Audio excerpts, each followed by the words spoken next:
Hi, this is Bruce Whipple, and welcome to the Business Acquisition Podcast.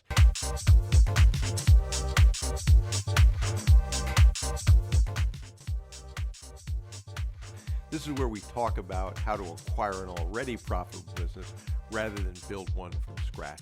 In the past 25 years, I've acquired several businesses, and I've also built several businesses from scratch. And I can tell you that it's a lot easier to do the former rather than the latter. You may know me from my association with Dan Pena, who I've worked with and been partners with for more than 25 years. Dan is gracious enough to mention me quite often in his videos, and it's been a real pleasure working with Dan, and one of the few people that I call a true friend. And actually, we've worked on many acquisitions together as well. And even though I said it was easier to acquire a business rather than build one from scratch, that doesn't necessarily mean it's easy. I often say that QLA is simple, but please don't make the mistake of thinking that simple is the same thing as easy. It still requires hard work. I get asked a lot what the most successful followers of QLA do and what mistakes are most common. Well, the most successful people have an absolute burning desire to accomplish their goal, and that desire is so strong that the setbacks just are treated like speed bumps. It doesn't matter how tough it is. They know that they're going to eventually get there, so they have a tremendous amount of faith. Napoleon Hill, who wrote Think and Grow Rich, said, "Every adversity carries with it the seed of an equivalent benefit." The key to that is a couple of things. One, it carries the seed. That doesn't mean that it's going to happen. And to make that adversity turn into a benefit, you absolutely have to push forward and take massive action. But what are the reasons for failure? At the top of that list for me is quitting. My favorite quote is by Calvin Coolidge, the 30th President of the United States, and it went like this: "Nothing in this world can take the place of persistence. Talent will not. Nothing is more common than unsuccessful men with talent. Genius will not. Unrewarded genius is almost a proverb. Education will not. The world is full of educated derelicts. Persistence and determination alone are omnipotent. The slogan 'Press On' has solved and always will solve the problems of the human race." Calvin Coolidge, who lived from 1872 to 1933 and was the 30th President of the United States, as I mentioned. So I've been partners with Dan for more than 25 years. Dan created the QLA methodology, and he used to do public seminars. Often those seminars were for free.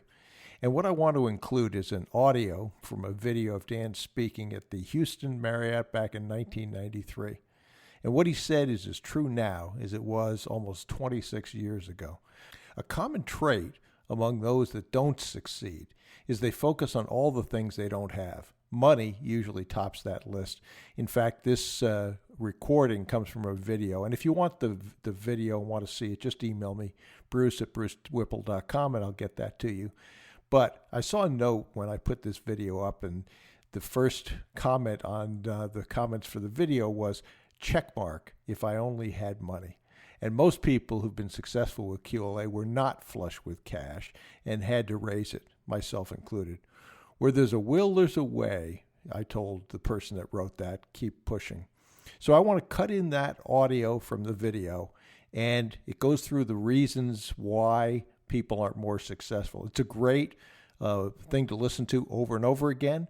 Check off how you compare yourself to it and see if you can eliminate all the reasons for failure. And if you do that, I think you will end up, if you work hard and if your plan is solid, achieving the success you really are after. Now, this is a list, we're going to go through it very quickly, of all the reasons why you're not more successful. Now, just kind of put a little check mark, one check mark down for everyone that applies to you as an individual. If I didn't have a spouse and or a family, if I had enough pull, if I had money, if I had a better education, if I had good health, if I only had time, if times were better, if other people understood me, if conditions around me were only different, if I could live my life over again, boy, that's a great one. If I didn't fear what they would say, if I had been given a chance, if I now had a chance, if other people didn't have it in for me, if nothing happens to stop me, if I were only younger, God knows, if I could only do what I want, if I had been born rich, If I could meet the right people, you're meeting the right person right today. So, okay. If I had the talent that some people have, if I dared to assert myself, if I only had embraced past opportunities, if people didn't get on my nerves, if I didn't have to keep house and look after the children, if I could save some money, if the boss only appreciated me, if I only had somebody to help me, you do now.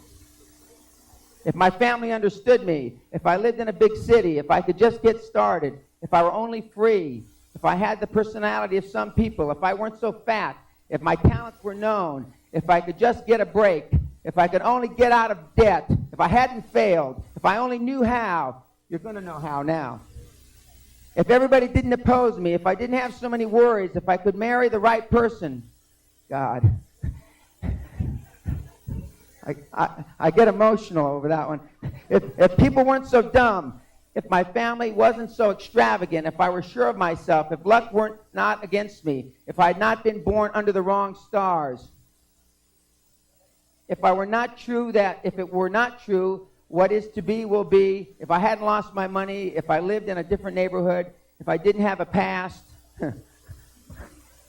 if I only had a business of my own, if other people would only listen to me.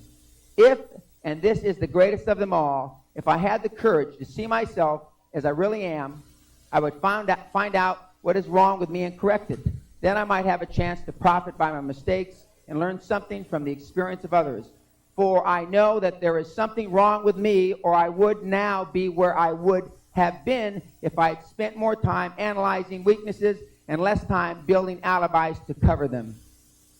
All of the above are fatal to success. How many in the audience checked at least one of those alibis? Now, I'm not going to ask you if anybody checked all of them. But I have had people that checked a majority of them. Now, most people take the path of least resistance. That's why rivers and most people are crooked. Now, I borrowed those words from Napoleon Hill, who I have a great deal of admiration for, and I wish that I could have met him. We're not going to talk about the path of least resistance, because the path of least resistance isn't the path to super success.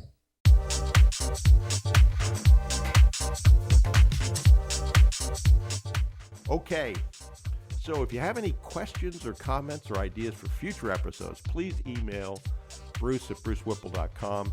And if you're not already on our mailing list, head over to brucewhipple.com and sign up and grab any of the free reports. That'll put you on the mailing list. There is a lot of free information you can use to acquire already profitable businesses.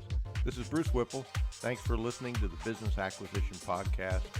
And remember, you miss 100% of the opportunities you fail to take. And procrastination truly is the thief of time. So do something today, please. Your future self will be proud of.